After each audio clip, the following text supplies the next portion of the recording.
from all over ourselves.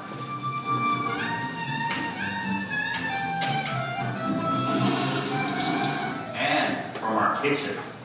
I remember somebody who was pretty good at making her own garbage. Want some strip corn?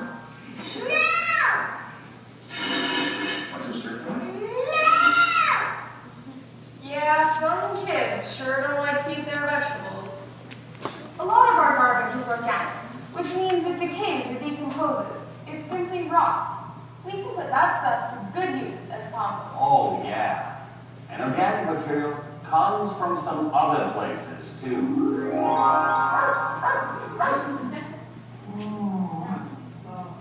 Now that's organic. We're pretty lucky. Our trusty collector takes all that garbage away.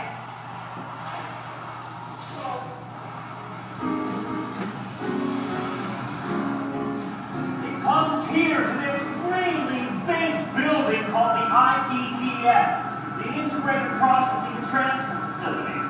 Waste is sorted here to make sure it all goes to the right place. That's right, Katie. Hey, look at the trucks. The trucks took their loads onto this really big floor. It's about the size of 2 football fields. Now that's big.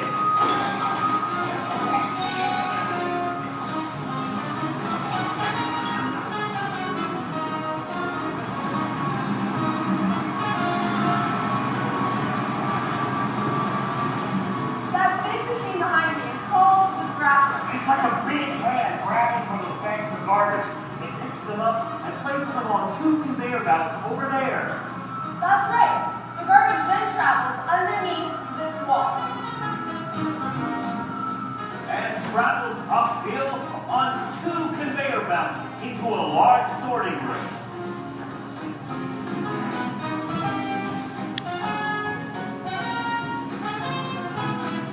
In here, these hard-working people remove all sorts of stuff that will decompose.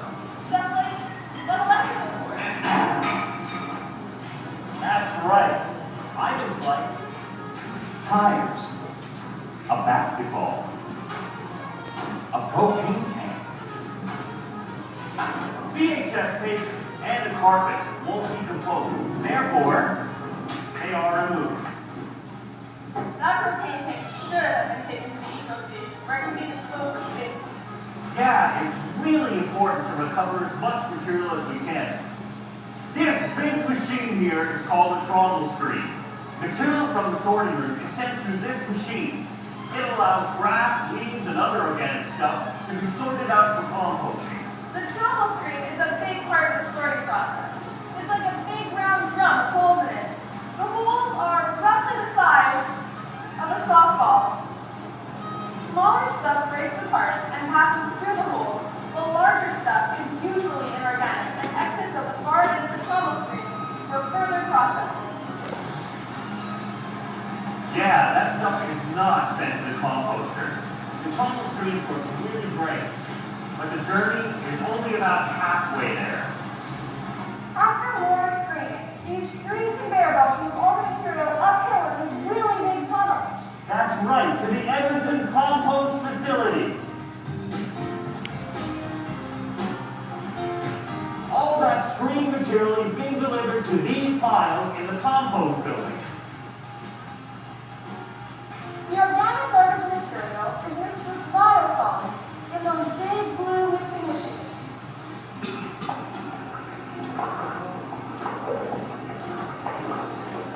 Right, biosolids. You know, we are all good at creating our own fair share of biosolids. Let me in! I gotta go!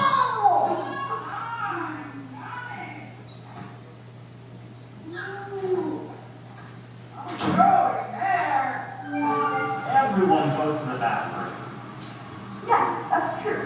Every time we drain our sinks or flush our toilets, this material is treated at the Gold Farm wastewater treatment plant, and the solid material settles out as biosolids. The biosolids are stored in these large lagoons at the Edmonton Waste Management Center, and then transferred by pipe into the Edmonton composting facility. But aren't we getting ahead of ourselves? You're right. Biosolids first need to be dewatered in these machines that work much like a washing machine on a spin cycle. They remove most of the water from the biosolids. This material is then stored in this large tank before being added to the garbage.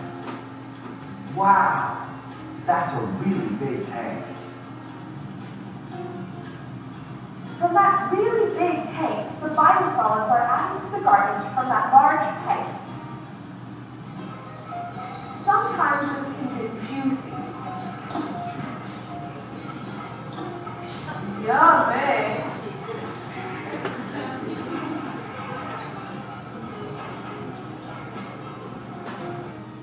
Some biosolids are mixed with wood chips in this big blue mixing machine and then moved into the aeration bay. Wow, look at all that stuff composting away. This is where most of the composting really takes place for about 1 month.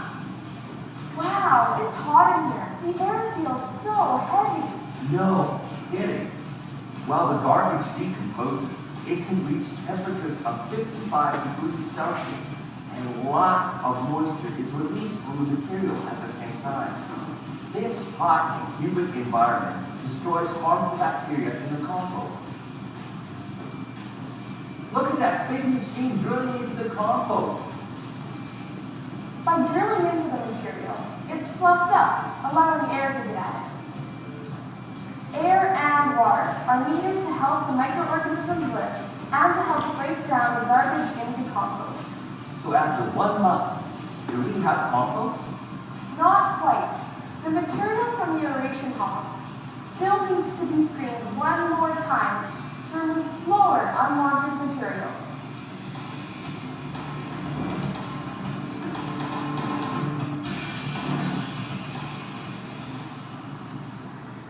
All the little bits of glass, plastic, and rock are removed. So, after spending a few months outside, what remains is this beautiful result, compost. And that's what's being made out of our garbage and biosolids at the Edmonton composting facility.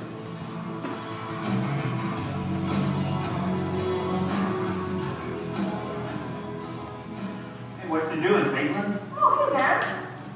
I'm just working in my garden and thinking about all the wonderful places that use compost, like golf courses, parks, and farmers' fields. I'd like to thank you, Vance, for your wonderful donations. My pleasure. I'm always happy to help out. In that case, you can start by helping me work in the garden.